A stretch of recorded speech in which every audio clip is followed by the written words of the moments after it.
Hello again, coffee chat friend. Steve here with a few words on the value of making compliments. This reminds me of what reminded me of this topic is who I would call a good friend of mine, who called me the other day, and we started talking about this, and it dawned on me that the guy is just an amazing example of somebody who compliments others. While talking to him, I remembered, and I actually mentioned it to him the last time we met. He lives most of the winter down south in Arizona. The last time we met, which was probably, I don't know, late summer or something like that, we were at a little restaurant there, and it was pretty empty. It was near the closing time. And the waitress, young lady, he's an older guy, he's probably a few years on me. And he just starts talking to her, like, just without any inhibitions, just about how are you doing, and just whenever she'd come by, it wouldn't just be, she wasn't just the waitress. She was another human being. And you could see that in him. And she responded. She opened right up. I thought that they knew each other, but they'd never met. He'd never met her. But it was so natural. And one of the things I noticed is that he's very complimenting. And it's not a flattery type of complimenting. It's not like he's trying to get into her pants or anything like that. He's just genuinely interested in people. And the things, he listens, eh? He listens to, so he's not just talking about himself. He listens, so he might ask a question or make a compliment. And then when they start talking, he listens. And this lady, it was to the point where, she forgot about her other customers or something like that. It was hilarious. Like all of a sudden she said, oh, I gotta go back to the kitchen or something like that. It was really, really amazing. And I mean, our friendship, I've got, quite a few friends, but I mean, this guy, he just give me a call once in a while, just he's wanting nothing. He's not selling me anything, or I'm not selling him anything, or I just shoot the breeze about all kinds of things. And we were, talking about Oak Island gold and stuff like that today. It was really quite interesting. And when we talk, like, he always makes sure that he knows how the kids are doing and things like this. It's like I have to make the effort of asking something about him, because he'll just go on and on about how am I doing, kind of thing. And I don't know, just meeting somebody like that is just such a good example of the possibility of that. And I think it's so important because, us humans, we just crave recognition. I mean, it's not,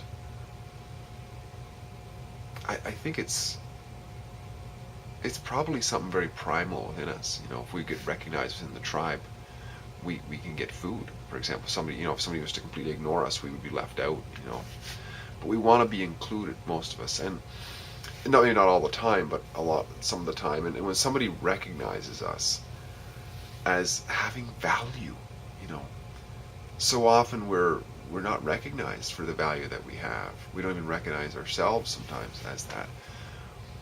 But this guy is just a good example, it's not a good example, an excellent example of somebody who's very complimentary, very attentive to the details of others, and really empathetic, I would say, because he listens and he gets a sense of where they're at. And like I say, it doesn't come across as some sort of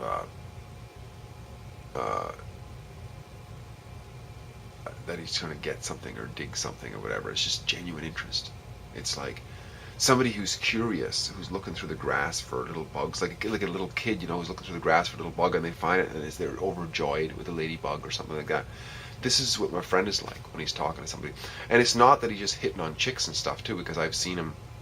I remember one time I was over at his sister's place, and he was building a little garage in the back.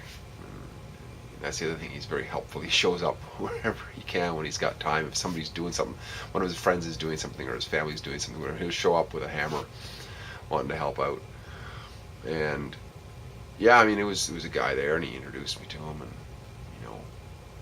spent some time explaining something about that guy to me, while the guy was there, so this is important to him. It's important to him